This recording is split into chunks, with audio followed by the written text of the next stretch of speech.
ऐसा क्या कर दिया इन्होंने जिससे इनको 24 इयर्स ऑफ एज में ही फांसी दे दिया गया? इन्हें इस घटना को अंजाम क्यों ही देना पड़ा होगा? ब्रिटिश वफादार के घर में जन्म लेने से इनको किन मुश्किलों का सामना करना पड़ा, जानेंगे इस डिस्कशन।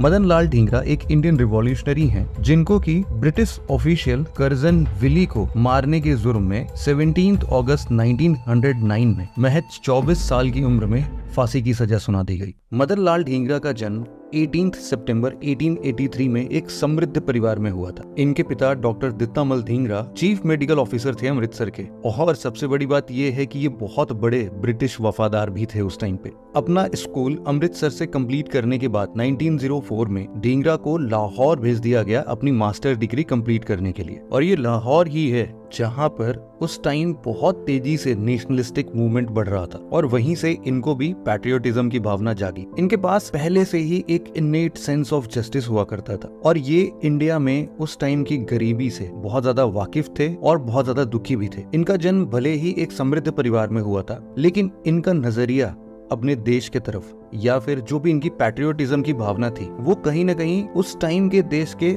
सोशियो इकोनॉमिक कंसर्न से गाइडेड थी। लेकिन उस टाइम पर क्या हुआ कि लाहौर वाले कॉलेज में ना ब्रिटिशर्स ने बोला कि हम आपको ब्रिटेन इंपोर्टेड ब्लेजर्स पहनने पर मजबूर करेंगे, और इस मैंडेट के अगेंस्ट उन्होंने प्रोटेस्ट किया, जिसके बाद इन्होंने कॉलेज मैनेजमेंट से अपोलोजाइज करने से रिफ्यूज कर दिया, माफी ही नहीं मांगा, और इसीलिए कॉलेज से इनको एक्सपेल कर दिया गया। लेकिन अपने एक्सपल्शन के बाद ढींगरा कभी घर नहीं गए। इन्होंने यूं ही इधर उधर, कभी शिमला में कभी मुंबई में कुछ ऑड जॉब्स हमेशा करते रहे। 2 साल बाद 1906 में इनकी फैमिली ने इनको कन्विंस कर लिया कि भाई अब आप लाहौर ना रहते हुए आप लंदन चले जाइए और वहां से अपनी मैकेनिकल इंजीनियरिंग की डिग्री पूरी कीजिए। और वहां पर 1906 में ये चले गए यूनिवर्सिटी कॉलेज ऑफ लंदन में। लंदन में जब ये पढ़ाई कर रहे थे तो उसी टाइम इनकी मुलाकात होती है 2 बड़े रिवॉल्यूशनरीज से।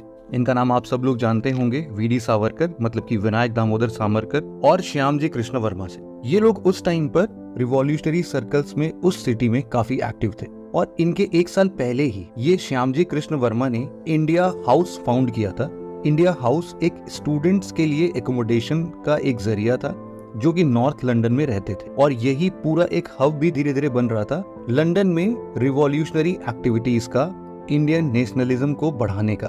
ढींगरा वहां पर फ्रीक्वेंटली जाया करते थे, जो भी वहां की मीटिंग्स होती थी, डिस्कशंस होता था, उसमें पार्टिसिपेट करते थे। इसके बाद ये एक सीक्रेटिव अभिनव भारत मंडल के सदस्य भी बने। ये अभिनव भारत मंडल एक्चुअल में विनायक सावरकर जी और इनके भाई गणेश जी द्वारा फाउंड किया गया था। यहाँ पर ही ढींगरा का इवेंचुअली प्लान बना कि उनको कर्जन विली को असैसिनेट करना है, और इसके लिए उन्होंने शूटिंग स्किल्स भी एक्वायर की। लेकिन प्रॉब्लम यहाँ पर आई कि इस टाइम तक मदन लाल के फादर को, इनके पिता को ये बात का पता चल गया कि वो वहाँ पर ऐसी एक्टिविटीज में भी शामिल हो रहे हैं, और उन्होंने इनको पब्लिकली डिसओन कर दिया, और यहाँ तक कि अखबारों में खूब एडवर्टीजमेंट्स निकलवा दिए कि ये मेरे पुत्र नहीं रहे, मैं इनको डिसओन करता हूँ। लेकिन इसके बाद भी ढींगरा जी इस चीज में रुके नहीं।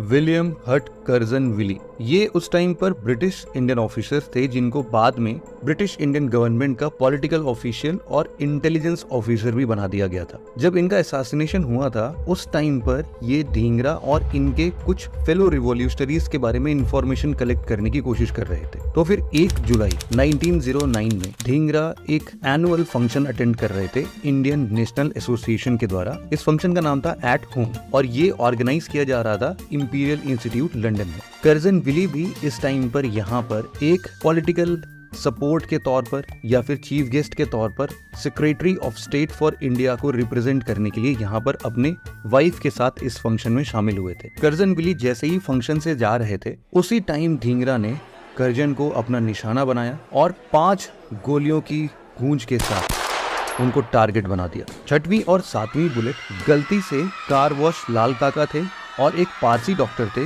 जो कि ब्रिटिश ऑफिसर कर्जन विली को बचाने के लिए दौड़े, उनके ऊपर लगे।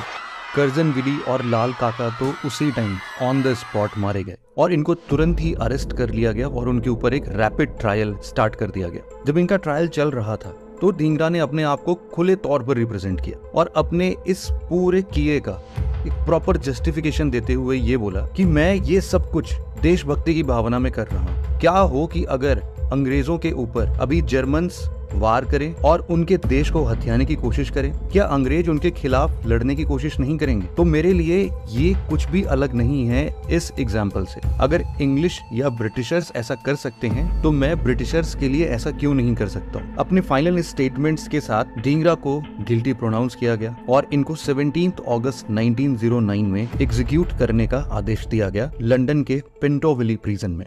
ढींगरा उस टाइम से लंदन में ही बरीड हैं, लेकिन उनके अवशेष हमें मिले हैं 1976 में। उनको अमृतसर के माल मंडी एरिया में पहली बार उसी वर्ष क्रिमेट किया गया और साथ ही उनका एक बड़ा सा स्टेचू बनाया गया इनके ही होम टाउन में, जिससे कि हम इनके सैक्रिफाइस को याद कर सकें। और दशकों बाद ही सही, लेकिन आज हम सब लोग मदन लाल ढींगरा को इनके एक मेमोरियल के साथ इनॉग्रेट करते हुए सम्मानित करते हैं और याद करते हैं इनके बलिदान के बारे में।